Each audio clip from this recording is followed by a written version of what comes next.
성령이라는 단어의 의미를 알고 싶다면 성경의 첫 번째 장을 살펴봐야 합니다.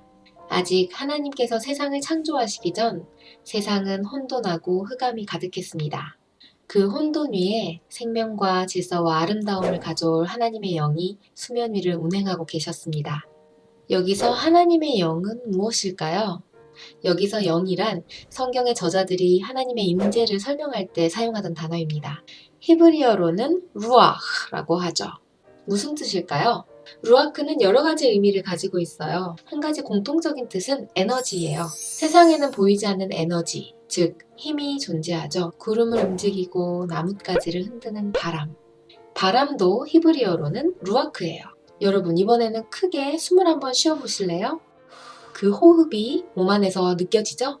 깊이 숨을 들이쉴 때 몸 안에서 느껴지는 생기. 이것 역시 루아크입니다. 이 단어가 바로 성경에서 하나님의 임재를 설명할 때 사용되는 거예요. 바람과 호흡이 보이지 않듯 하나님의 영 역시 보이지 않습니다.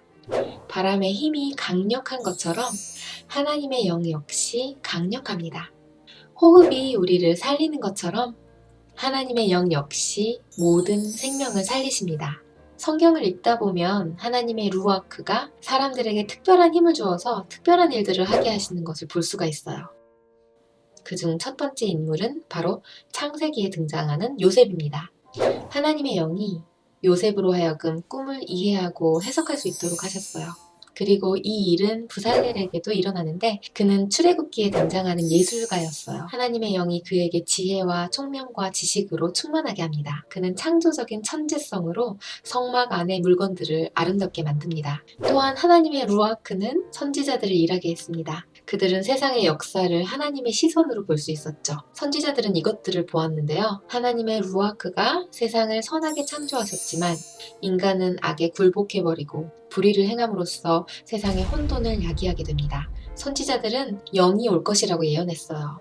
창세기 1장에서처럼 말이죠. 하지만 이번에는 그 하나님의 영이 인간의 마음을 변화시키고 사람으로 하여금 하나님을 사랑하고 이웃을 사랑하게 할 수 있도록 힘을 주실 거라고 했어요.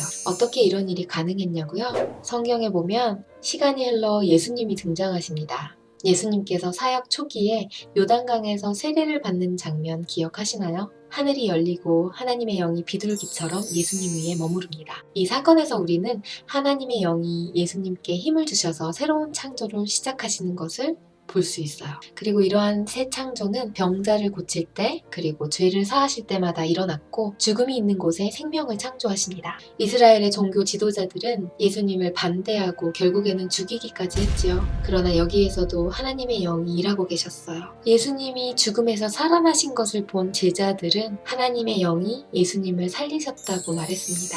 이것이 바로 새 창조의 시작입니다. 그리고 지금도 그 창조는 계속되고 있어요. 예수님께서 부활하신 후 제자들에게 나타나셨을 때 그들을 향하사 숨을 내쉬며 성령을 받으라 라고 말씀하셨고 성령이 모든 제자들에게 능력 있게 임하셨습니다. 제자들도 새 창조의 일원이 되어서 복음을 전하고 성령의 힘과 성령의 영향력 아래서 어떻게 살아가야 할지를 배우게 되었습니다. 오늘날에도 그 성령은 여전히 흑암과 혼돈이 있는 곳에서 운행하며 일하고 계십니다. 사람들을 예수님께 인도하고 그들을 변화시키고 힘을 주어서 그들이 하나님과 이웃을 사랑할 수 있게 해주십니다. 그리고 우리들, 그러니까 그리스도인들은 성령께서 이 사역을 마치시기를 소망합니다.